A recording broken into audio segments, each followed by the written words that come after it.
It's Beer O'Clock on Real Ale Craft Beer, and I've come across something rather interesting for the channel. This is a can of Vocation, special edition, Life and Death. Apart from this is the gold edition, and it's coming in at 7.4% ABV, brewed with Citra and Mosaic, in a gold wrapped label, in a 440 milliliter can. Now, when I first, so this was kindly sent to me by the lovely people at Bingley Brew Club. We'll talk about Bingley Brew Club in a moment. But when I first pulled this can out of the box, I initially thought that it was original Life and Death. Some people have said over the last couple of years, Life and Death as a beer, as the original beer, has changed. It's not as good as it once was. Now, I can't verify that because I review beers like Life and Death and then I move on to the next one. Unless I absolutely love a beer, I very rarely return to it for a second review or a third review. And generally when I'm drinking beer in my own time, I'm generally drinking these days Pilsners or Weiss beers. Generally I like that kind of style of beer. I like this kind of style of beer too. But what I'm saying is, in my spare time, I probably won't grab 4 cans of it and drink 4 cans of IPA. Does that sound reasonable and fair? So getting back to it, let's get it out into a glass, see what we get. But it's not the original version of Life and Death. It's like an amped up version. It's a 7.4% ABV version, where I think the original was about 6% ABV. Without further ado, let's get the beer out into a glass and see what we get. I am a massive fan. Of Vocation Brewery. I think they produce some tremendous beers, really, really good beers. I've had 1 or 2 beers from them, which I've not really liked. It's not been for me, but I think you can generally say that for every brewery. I don't think there's a brewery out there that will produce every single beer style that you will like. I think you'll come across a beer from a brewery's range which you're not a fan of. And I had one recently. I went to Marks and Spencer's and I bought the Vocation Black Forest Stout. And it was far, far too sweet for me. Way too sweet, with no roasty, toasty bitterness on the back end. So, one of those New World stouts. But generally, the other beers from Vocation, absolutely fantastic. Breakfast Waffle, the original Vocation supermarket beer, I thought was out of this world. So, what are we getting from this Vocation beer then? We got a 2-finger white head. Nice levels of carbonation rolling up the side of the glass. It's a deep amber coloured beer. Even the flies are interested in this one.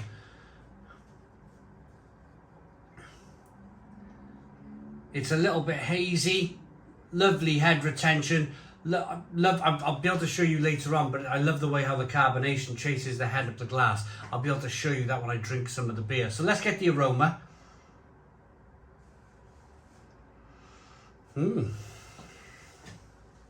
Interesting.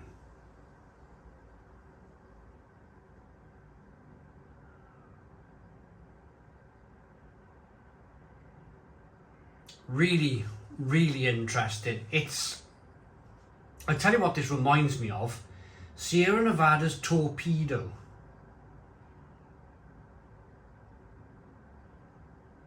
You're almost picking up a sweet wurtiness.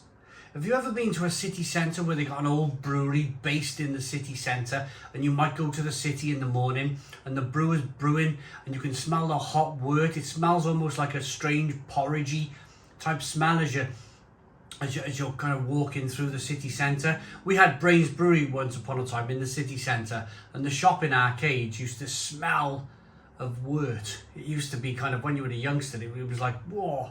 But as you were growing up, you kind of liked it. Well, this has got a very kind of worty, malty, worty aroma. A bit like Sierra Nevada's Torpedo. But then there's orange peel, there's orange tangerine flavours, there's a bit of grapefruit. bit of passion fruit, bit of mango. So there's a nice hop balance there as well, even in the aroma. Let's dive in. Cheers.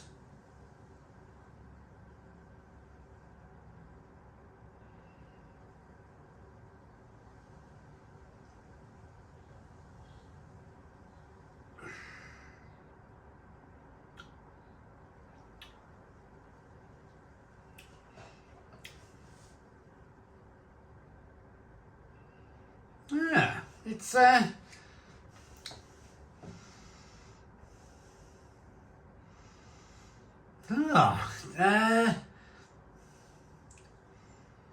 was expecting more, to be honest. I was expecting a lot more, actually.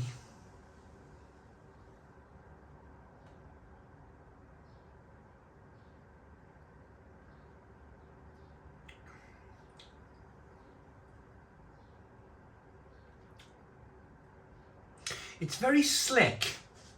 It's almost oily, slick on the mouth.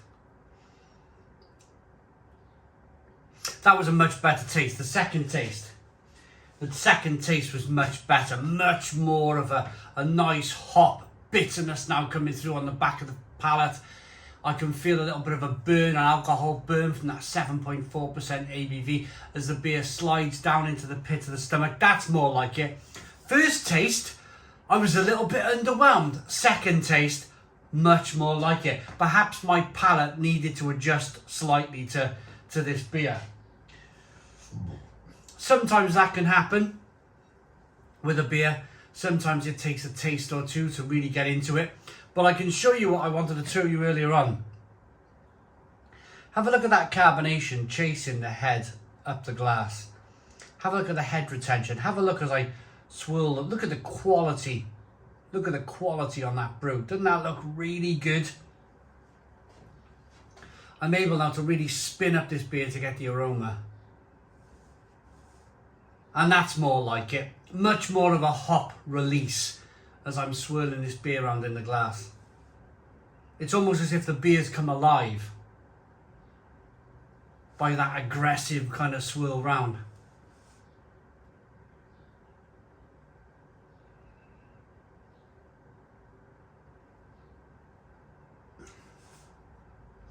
But it's slick. It is slick. It is oily. You get that worty biscuitiness to begin with, which I actually really like about the beer. You get a sprig of carbonation that pushes the beer on the inside of the mouth, releases more of that flavour. And then there is a nice bitterness on the back end combined with that nice heat from the beer, that alcohol by volume. You can feel the warmth in your throat. It's a combination of tangerine, mango, grapefruit, orange peel, fleshy blood orange. I think the beer could be a little bit more bitter. If it was me personally, if I was kind of had my way and a little bit of input into this beer, I would say bring on the bitterness. But a lot of breweries are moving away. Lots of breweries are moving away from bitterness in their beers these days. They're all moving into this kind of like, where all of the flavours are kind of like, they're very hard to separate, and it's the oily slickiness of the beer is slightly putting me off. I'm conflicted. There's parts of this beer that I really like. I really like the ABV, that 7.4%. I really like the malty, biscuity, kind of worty beginnings of the beer. I like the hop middle. I like the hop flavour in the middle. I just wish there was a bit of bitterness at the back end. And the other thing I would change is that oily slickness. It's got an oily kind of slickiness to it, which I'm not really a fan of. Give me oats and a rich kind of full-bodied creaminess. But there's a big difference between oaty creaminess and like an oily, slicky flavour. Or not flavour, a feeling, an oil slick in your mouth.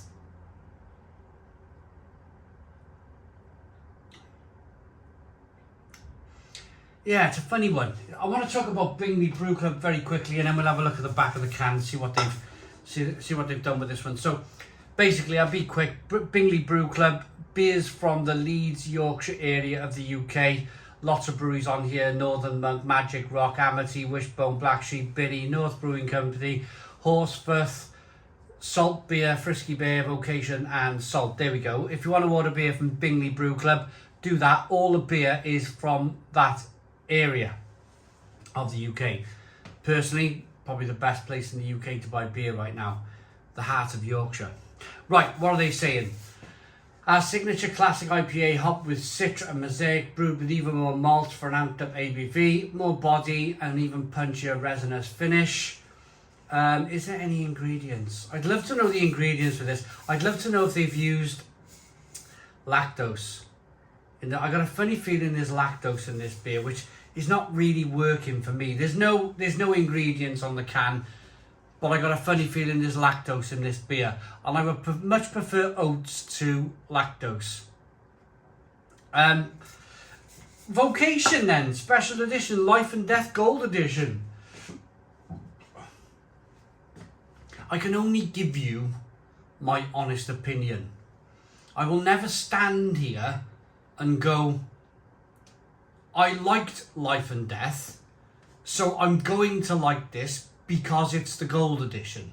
You will never get that from me. You will get my honest opinion on each and every beer that I open. And I'm conflicted with this one. I want to love it. I really want to love it. But it's slightly too oil slicky, and there's not enough bitterness for me. It's unbalanced towards being too sweet. I like aspects of the beer. I like the warmth of the ABV. I like the hops in the middle. I think it's deserving of a 7 out of 10. It's definitely deserving of a 7 out of 10. It really is. But I feel that they probably wanted to do a lot better with this beer, and they've not quite hit the height. So maybe there's a bit of tweaking from Vocation. They can tweak this gold edition and they can kind of make it better as the months and years pass. Because I think there's a tremendous beer there. I really do. I just feel like it needs tweaking a bit. Thanks for watching. Please put your comments in the comments box. Subscribe to our daily beer and food reviews. Give us a big fat thumbs up. Boom. Cheers.